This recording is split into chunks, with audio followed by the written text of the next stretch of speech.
여러분 안녕하십니까? JTB 뉴스입니다. 전주시가 김승수 전주시장의 고교 선배인 황모 씨를 4급 서기관으로 특별 승진시켰는데 이 과정에서 문제점이 드러났습니다. 6급 이하만 특별 승진이 가능하도록 한 전주시 인사운영 기본계획을 어겼다가 정부 합동감사에 적발된 겁니다. 첫 소식 김철 기자입니다. 황모 씨는 지난해 1월 전주시 문화관광체육국장 직무대리로 임명됐습니다. 이어 6개월 뒤인 지난해 7월 4급 서기관 승진 심사를 받게 됩니다. 당시 2명의 4급 서기관을 뽑을 예정이라 승진 후보자 명부 순위가 10위로 제한됐는데 황 씨의 명부 순위는 12위여서 승진 후보자 대상이 아니었습니다. 전주시는 황 씨를 4급으로 승진시키기 위해 편법을 동원합니다. 황 씨를 아예 4급 특별 승진자로 사전에 내정합니다. 2018년 전주시 인사운영 기본 계획에 따르면 전주시 특별 승진은 6급 이하 공무원만 가능한데 이 지침을 어긴 겁니다. 설령 특별 승진을 하더라도 국소장 추천과 1차 시정조정위원회 사전 심의를 반드시 거쳐야 하는데 이마저도 생략해 6급 특별 승진보다 완화된 절차를 적용합니다. 이후 직원들의 반발을 의식한 탓인지 시청 내부 게시판에 4급 특별 승진을 전혀 언급하지 않습니다. 전주시는 지난해 황 씨가 국장 직무대리라 당연히 국장으로 승진했어야 했는데 실무자가 근무 성적 평정을 잘못 관리해 벌어진 일이라고 해명했습니다. 그 직무대리 때 근평하면서 그 조금 실수한 부분이 있다 보니까 이제 직무대리를 그냥 바로 그냥 직급 승진할 때까지 그 서열을 그대로 유지시켰어야 되는데 그러지 못하고 그냥. 하지만 다른 직원의 반응은 다릅니다. 인사 운영 기본 계획을 어길 게 아니라 직무대리를 6개월 더 하더라도 순위 명부 안에 들어온 뒤 승진을 시켜야 합니다. 전주시에서 10년 넘게 승진하지 못한 직원들도 많아요. 행정안전부는 잘못된 인사 임용이라며 전주시에게 기관 경고를 내리는 한편 직원 4명에게 징계와 훈계를 내렸습니다. 공교롭게도 문화체육관광국장 황 씨는 김승수 전주시장의 모교인 익산 모 고등학교 선배입니다. 전주시는 김 시장이 황 국장 특별 승진에 개입하지 않았다고 주장했습니다. 그러나 인사운영 기본 계획을 어겨가며 강행한 4급 서기관 특별 승진에 김 시장의 의중이 전혀 반영되지 않았는지는 의문으로 남습니다. JTB 뉴스 김철입니다. 전주시는 서기관의 특별 승진이 감사에서 적발된 건 실무자가 근평 관리를 잘못했기 때문에 벌어진 일이라고 해명했습니다. 하지만 보건소장과 덕진구청장 인사도 규정을 어겼다는 점에서 인사관리에 구멍이 뚫렸다는 비판이 커지고 있습니다. 계속해서 나금동 기자입니다. 전주보건소장 김모 씨는 2017년 12월 장기교육 대상자로 결정됩니다. 지역보건법 규정과 지방공무원 임용령에 따르면 후임 보건소장은 의사면허가 있거나 5년 이상 보건 업무에 근무한 경험을 갖춰야 합니다. 그런데 전주시는 자격이 안 되는 지방행정서기관 장모 씨와 송모 씨를 잇따라 보건소장으로 임용했다가 감사에 적발됐습니다. 관리자로서의 역량을 발휘할 수 있는 부분이 필요하다고 되었고 그 상황 속에서 국장급이 1년이라는 기간 동안 한시적으로 보건소를 총괄 관리한 걸로 그렇게 알고 있습니다. 지난해 7월 덕진구청장을 임용할 때도 또 규정을 어겼습니다. 당시 전주시 4급 지방서기관은 9명으로 행정직 정원을 꽉 채운 상태였습니다. 전주시는 그런데도 양모 씨를 덕진구청장에 임용해 행정직 지방서기관을 10명으로 늘렸습니다. 행정안전부는 전주시의 4급 지방서기관 정원이 1명을 초과했다며 이는 부당한 인사 업무라고 지적했습니다. 지방자치단체에서 인사라는 것은 가장 공정하고 가장 엄정하게 해야 될 것인데 일부 감사에서 지적사항이라는 것들을 너무 가볍게 보고 이를 어기지 않았나 하는 생각이 듭니다. 법과 원칙에 따라 규정을 지켜서 엄정하고 공정하게 인사는 이루어져야 될 것으로 보입니다. 공정하지 않은 인사 때문에 묵묵히 일하는 공무원들의 불만이 커지면 시민 서비스는 부실해질 수밖에 없습니다. JTB 뉴스 나금동입니다. 한국잼 군산공장은 새 주인을 맞을 준비를 하고 있지만 현대중공업 군산조선소는 여전히 문을 열지 못하고 있습니다. 고사 상태인 군산조선소 협력업체들이 청와대 국민청원을 통해 절박한 심정을 호소하고 나섰습니다. 보도에 송창용 기자입니다. 한때 600명이 넘는 직원이 있던 현대중공업 군산조선소 1차 협력업체입니다. 지금은 휴업 상태로 직원은 단 2명뿐입니다. 지난 2017년 7월 군산조선소 가동이 중단되면서 협력업체는 84개에서 20개로 줄었고 근로자는 5,000명에서 400명으로 급감했습니다. 버티다 못해서 이제 대표만 남아 있다고 보시면 될 것 같습니다. 지금 이 기업체들. 남아있는 협력업체들이 청와대 국민청원에 절박함을 호소하고 나섰습니다. 제목은 군산의 눈물입니다. 정부와 대기업의 일방적인 구조조정으로 한순간에 파탄났지만 누구 하나 도움의 손길을 내미는 사람이 없다는 것입니다. 대통령과 국무총리, 각 부처 장관까지 잇따라 재가동을 약속했지만 희망 고문에 지나지 않았다며 이제는 불록 물량 배정 같은 실질적인 지원이 필요하다고 강조했습니다. 돌릴 것인가 말 것인가 결정을 내려서 기업들한테 최종 답을 줘야 되는데 전혀 지금 군산조선소는 생각지도 않습니다.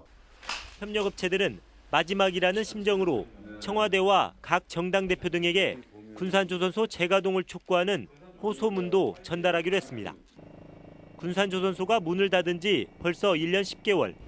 이대로 잊혀지는 게 두렵고 억울해 백방으로 뛰고 있다는 협력업체들의 간절함에 정부나 현대중공업이 답을 내놓을지 주목됩니다. JTB 뉴스 송창용입니다.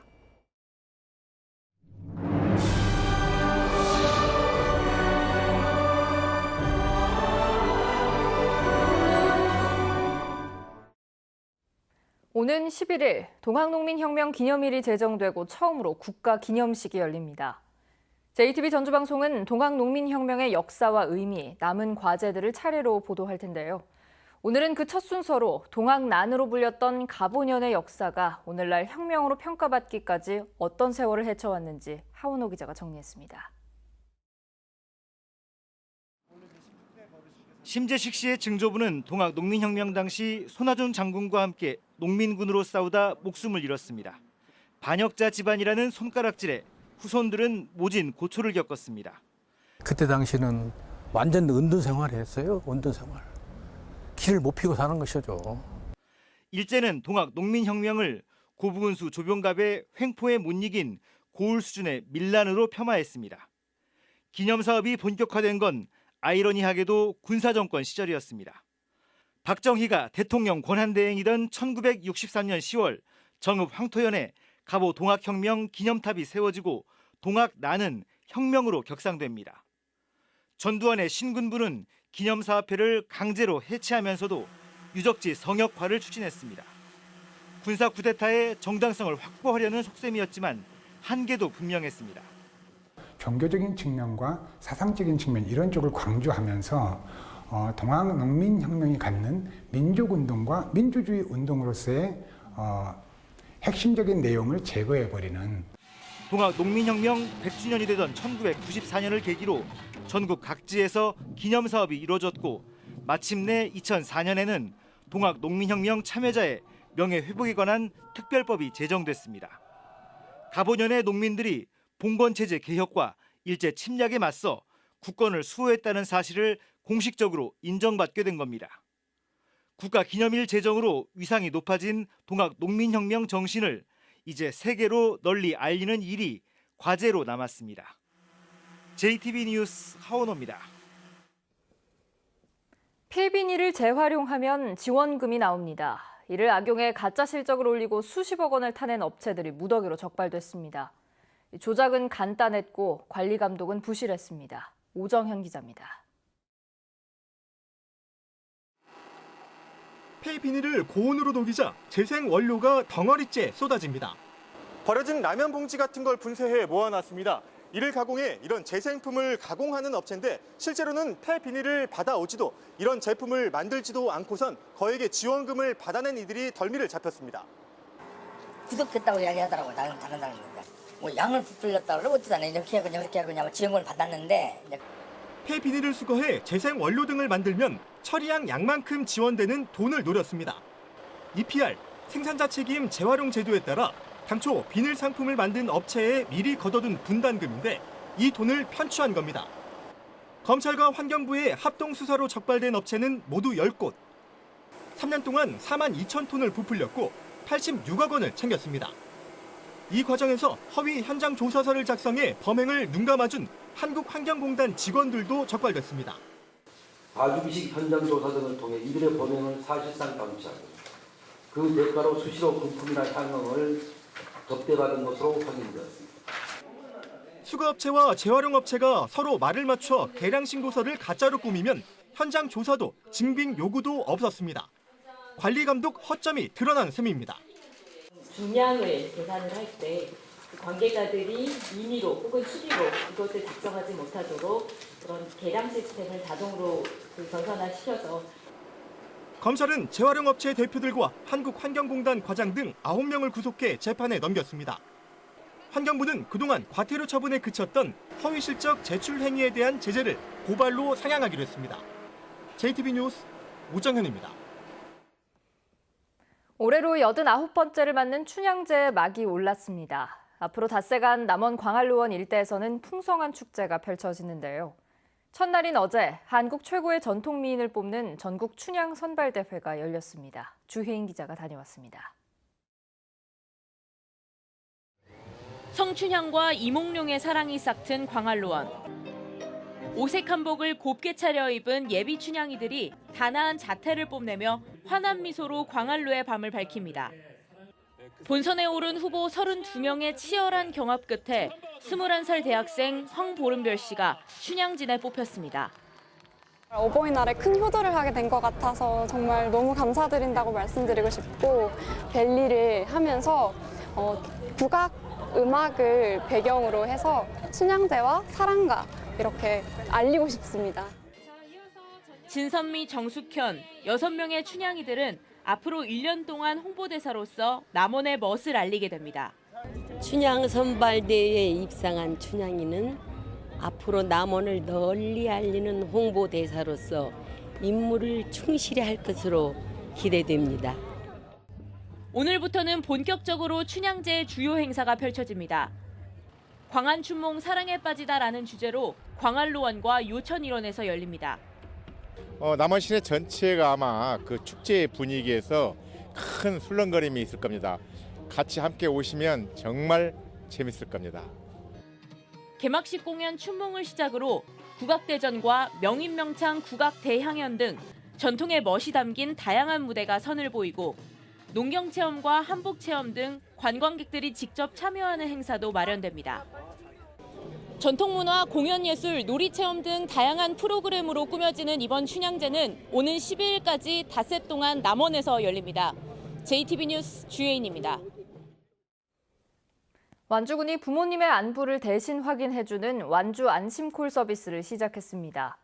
남원 지리산 허브밸리가 한국관광공사가 육성하는 강소형 잠재 관광지로 선정됐습니다. 정원익 기자입니다. 완주군이 완주 안심콜 서비스 운영을 본격적으로 시작했습니다. 완주 안심콜은 다른 지역에 사는 자녀가 부모의 안부 확인을 신청하면 마을 이장과 부녀회장 등이 대신 방문해 결과를 알려주는 서비스입니다. 완주군은 독거노인 응급안전돌봄센터 안에 콜센터를 설치하고 연중 24시간 서비스를 제공한다고 밝혔습니다. 매년 홀로 사시는 어르신 인구가 늘어남에 따라 앞으로 다양한 사업을 통해 어르신들의 고독사 예방과 노인 안전 문제를 해결해 나갈 것입니다.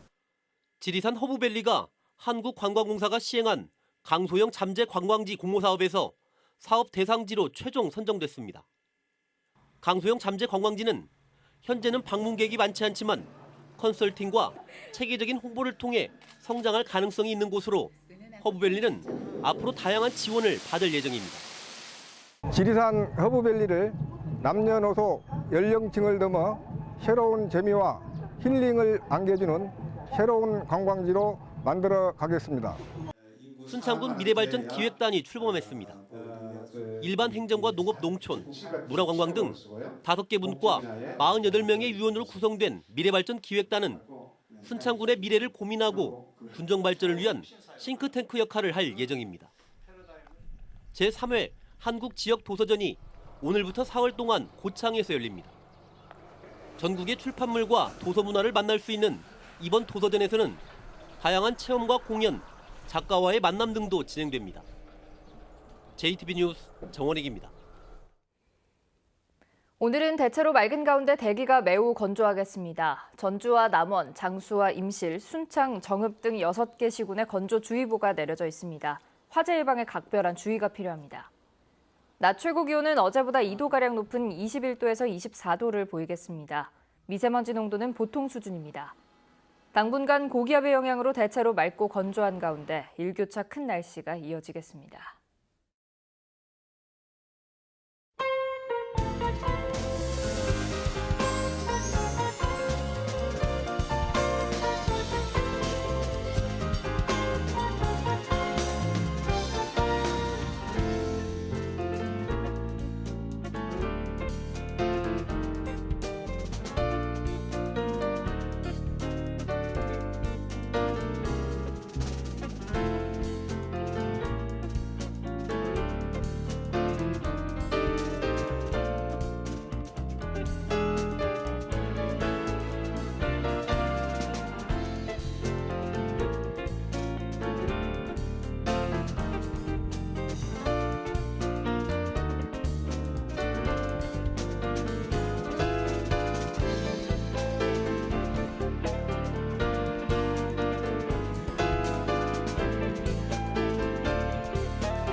JTB 뉴스를 마칩니다. 여러분 고맙습니다.